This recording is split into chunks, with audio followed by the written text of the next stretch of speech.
Путинді трибуналға тарту туралы петицияға миллионнан астам қол жиналды. Петиция авторлары Путинді трибуналға Нюрнберг стилінде әкелуге шақырды. Үндеуге миллионнан астам адам қол қойған.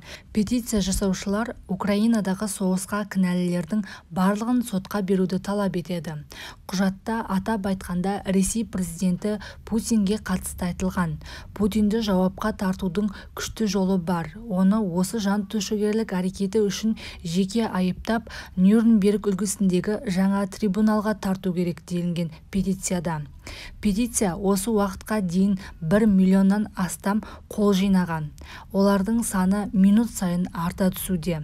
Нюрнберг соты нацистік Германияның бұрынғы басшыларына қатысты әлемдегі ең әйгілі сот процесі.